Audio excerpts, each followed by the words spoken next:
सनातन धर्म को लेकर चल रहे विवाद पर कांग्रेस और आरजेडी को घेरते हुए पूर्व कानून मंत्री और बीजेपी सांसद रविशंकर प्रसाद ने कहा, सनातन को लेकर रोज नए नए बयान सामने आ रहे हैं। सोनिया गांधी इस मुद्दे पर चुप क्यों हैं? इंडिया गठबंधन को सनातन समाप्त करने के लिए बनाया गया है। कांग्रेस के अध्यक्ष और उनकी पार्टी से पूछना चाहता हूं कि क्या उनमें किसी और धर्म पर टिप्पणी करने की हिम्मत है क्या? इस पर सोशल मीडिया यूजर ने कहा कि सवाल ये है, मोदी जी चुप क्यों हैं? नुपुर को तो बड़ी जल्दी पार्टी से निकाला था और उसी जल्दी से पूरी पार्टी को वार्निंग दे डाली थी और पठान फिल्म के खिलाफ बोलने वालों को बड़े मंच से लताड़ लगाई थी, लेकिन सनातन के खिलाफ बोलने पर अभी तक एक शब्द भी नहीं बोले। उदयनिधि स्टालिन के सनातन धर्म पर बयान के बाद से बवाल जारी है। अब मशहूर एक्टर प्रकाश राज ने भी सनातन पर हमला बोला है। राज ने धर्म की तुलना डेंगू से कर दी है। कर्नाटक के कुलबुर्गी में एक्टर ने एक सभा को संबोधित करते हुए कहा, सनातन डेंगू बुखार की तरह है और इसे मिटाया जाना चाहिए। एक धार्मिक जुलूस में युवा चाकू, तलवार लेकर चल रहे थे। ये देखकर बहुत दुख होता है। उन्हें रोजगार और सपने के बारे में सोचना चाहिए।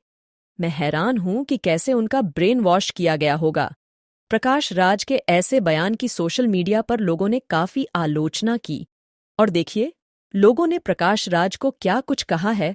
संचेता चतुर्वेदी ने कहा कि चलो तुम भी कोशिश कर लो, बहुतों ने पहले भी की है और मुंह की खाई है। सनी मिश्रा नाम का शख्स बोला, हिंदू लोगों का पैसा क्यों इस्तेमाल करते हो? इतनी नफरत है हिंदुओं से।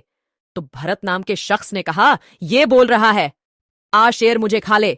इसको यह नहीं पता चल रहा है कितने लोगों ने हिंदू धर्म को गला घोंटा कर मार रहे हैं। कुलदीप नाम के शख्स ने कहा, सनातन का अर्थ है शाश्वत या सदा बना रहने वाला, जिसका न आदि है न अंत। उसे खत्म करने की बात कर रहा यह मूर्ख सोनू सिंह ठाकुर बोले, तुम हमेशा से ही भाजपा और मोदी के विचारों के खिलाफ थे, ये जानता था, पर तुम्हारी सोच इतनी गंदी है, ये आज पता चला है। निशंत गुप्ता बोले कि इसका भी जूते से मार खाना बहुत पसंद है। चिंता मत कर, जनता के पैर में एक से एक जूता चप्पल पहने हुए हैं। तेरा स्वागत सही से होगा।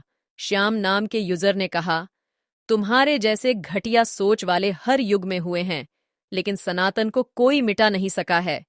तुम इतना बोलने के बाद भी सुरक्षित हो, क्योंकि सनातन संस्कृति और हिंदू धर्म के बीच रहते हो।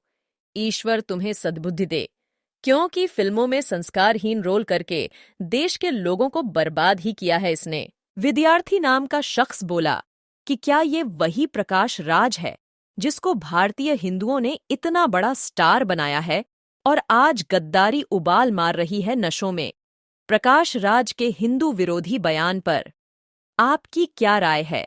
कमेंट सेक्शन में हमें जरूर बताएं और सब्सक्राइब करें स्पेशल न्यूज चैनल को। सनातन पर विवादित बयान देने वाले उदयनिधि स्टालिन ने भाजपा नेताओं पर तीखा हमला बोला है। भाजपा नेताओं को निशाना बनाते हुए उदयनिधि स्टालिन ने कहा कि भाजपा एक जहरीला सांप है और लोगों को इससे सावधान रहने की जरूरत है और बीजेपी को तमिलनाडु से भगाने की जरूरत है। हालांकि उदयनिधि स्टालिन यही नहीं रुके। उन्होंने आगे कहा कि एआईडीएमके कूड़े की तरह है, जो बीजेपी को तमिलनाडु में सिर छुपाने की जगह देती है। हमने 2021 के विधानसभा चुनावों में गुलामों की पैकिंग करवाई, अब हमें 2024 के लोकसभा चुनाव में उनके मालिकों को घर भेजना चाहिए। और आगे उदयनिधि स्टालिन ने पीएम मोदी द्वारा झुग्गी बस्तियों को छिपाने को लेकर भी मोदी सरकार पर निशाना साधा और कहा, नरेंद्र मोदी द्वारा प्रचारित विकास ने G20 शिखर सम्मेलन के दौरान झुग्गी बस्तियों को छुपाया। अगर पीएम मोदी ने अपने कार्यकाल के दौरान देश का विकास किया होता तो झुग्गी बस्ती को छुपाने की नौबत नहीं आती। उदयनिधि स्टालिन का बयान भी बिल्कुल सही है, क्योंकि मोदी सरकार ने G20 सम्मेलन के आयोजन में करोड़ों का खर्चा किया। यदि उससे आधा खर्च भी यदि गरीबों के विकास में होता तो गरीबों की बस्तियों को छुपाना नहीं पड़ता। मोदी सरकार विकास में इतना ही ध्यान देती है तो भारत मंडपम इस तरह पानी से भरा हुआ नहीं होता। दूसरी तरफ सरकार दावा करती है कि उन्होंने G20 सम्मेलन पर 3000 करोड़ खर्च कर दिए। वैसे यह भी सच है कि यह सरकार हमेशा गरीबों को बड़े बड़े विकास के सपने दिखाकर हर बार करोड़ों का घोटाला करती है। कभी यही सरकार सिलेंडर 1100 में बेचती है और फिर वही सिलेंडर जनता को 450 रुपए में उपलब्ध करा देती है।